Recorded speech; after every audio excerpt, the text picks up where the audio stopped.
लिए हुनर पैदा करो और बाबा साहब के मिशन को यदि घर घर तक पहुंचाना है तो घर घर में आदरणीय चंद्रशेखर भैया जैसे आदर्शवान युवा पैदा करो, आदर्शवान युवा पैदा करो। आदरणीय चंद्रशेखर जी प्यारे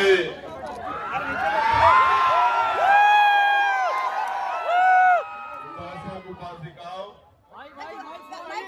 यहाँ इस मंच पर आज इस आंदोलन को, संघर्ष को मजबूत करने के लिए और देश की राजधानी दिल्ली से ये पैगाम देने के लिए जितने भी हमारे सम्मानित भिक्षु यहाँ पहुंचे हैं, मैं उनका बहुत बहुत धन्यवाद करता हूँ।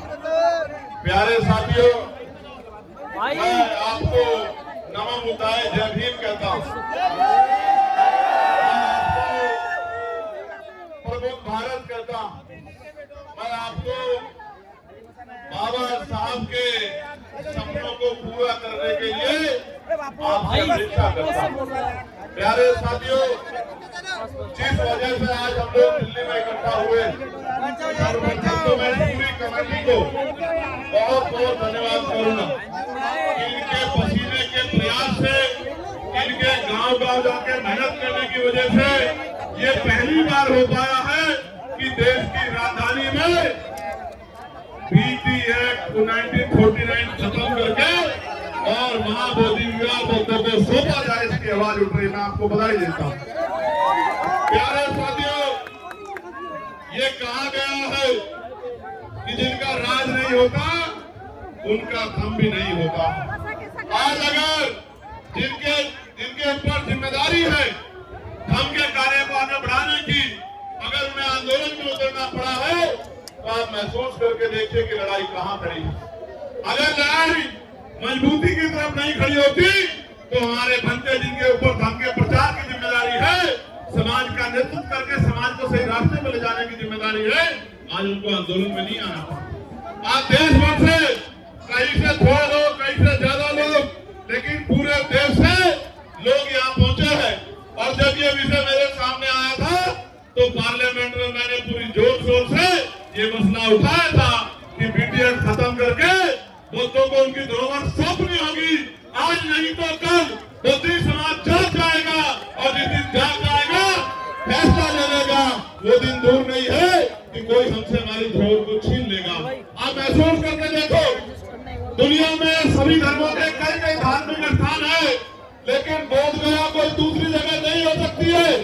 आपके अन्य धार्मिक स्थान कई कई है जिनकी पुष्टियां भी नहीं है, लेकिन बोध गया एक ही जगह है और वो कहाँ है? बिहार में, गया में, जहाँ भगवान बुद्ध को ज्ञान प्राप्त हुआ। मैं आपको कहना चाहता हूँ बड़ी जिम्मेदारी से, कल भी पार्लियामेंट में मैंने ये मांग उठाई थी कि सरकार चेत जाए, सरकार समझ जाए, अब हम अपने धरोहर को बिल्कुल किसी भी कीमत पे अपने से दूर नहीं रहने देंगे। मैं आपका धन्यवाद करता हूँ। खड़ा होने का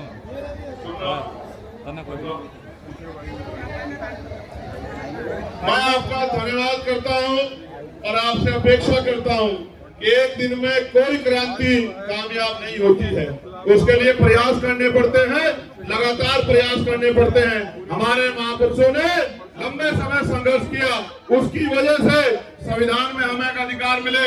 आज मेरी आपकी जिम्मेदारी है कि जब जब ये आंदोलन आगे बढ़े हम लोग इसमें पूरी ताकत से खड़े हों, क्योंकि अगर हम नहीं खड़े होंगे तो आंदोलन कैसे कामयाब होगा? आंदोलन सरों से कामयाब होता है। सरकारें लोकतंत्र में शक्ति से डरती हैं। शक्ति तभी आएगी जब आप और हम सर कंधे से कंधा मिला के, सर से सर मिला के आंदोलन में खड़े होंगे, तभी जाके शक्ति बनेगी। मैं तो जब भी आप आवाज लगाओगे, जहाँ भी महाबोधि विहार को मुक्त कराने का आंदोलन होगा, मैं बिना बुलाए, बिना निमंत्रण के आपके साथ खड़ा मिलूंगा। मैं आपको विश्वास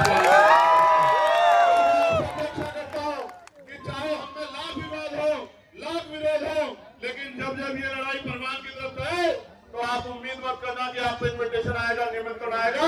आप जाना और जाके आंदोलन को मजबूत करना, और हम कोशिश करेंगे कि अपनी शक्ति से अपने इस आंदोलन की शक्ति से इस सरकार को छुड़ाने का काम करे। बिहार की सरकार ने वादा किया था कि चुनाव के बाद वो बीटी एक्ट पर विचार करेगी। अगर बात आगे नहीं बढ़ी, हमारी मांग नहीं सुनी गई, तो इस बार कूच बिहार में होगी और बिहार में भी एक मजबूत आंदोलन होगा और सरकार को विवश किया जाएगा कि वो महाबोधि बुद्ध विहार को मुक्त करे, हमारी धरोहर को हमें सौंपे और निर्धारण करे कि इसके पुणे कोई ऐसा कब्जा ना हो। देश में तमाम धार्मिक स्थलों पर जहां जहां इस तरह के अवैध कब्जे हैं, कोर्ट भी उनको डिसीजन देता है, लेकिन बड़े दुख के साथ कहना पड़ेगा कि सरकार की गलत कमजोर पैरवी की वजह से आज भी सुप्रीम कोर्ट ने हमारे विषय का संज्ञान नहीं लिया। लेकिन हमें उम्मीद है आज नहीं तो कल न्याय मिलेगा और न्याय सड़कों से भी मिलेगा और न्यायपालिका से मिलेगा। आप डटे रहिए, एकजुट रहिए, मजबूत रहिए और हाथ से हाथ मिलाकर के ऐसे मुट्ठी बंद कीजिए। सब लोग मुट्ठी बंद कीजिए। महाबोधि विहार हमारा है, महाबोधि विहार हमारा है, महाबोधि विहार को अवैध कब्जे से मुक्त करो, मुक्त करो, मुक्त करो। मैं आज देता हूँ पुणे और ऐसे ही आप डटे रहिए। जय भीम, जय भारत, नमो बुद्धाय, जय मंडल, जय जोहार। आप सबके लिए मंगल कामनाएं। 1 मिनट और बोल देते हैं। हैं 8 मिनट हो जाए। गौतम बुद्ध के लिए हाँ, जय भीम, जय भारत। धन्यवाद।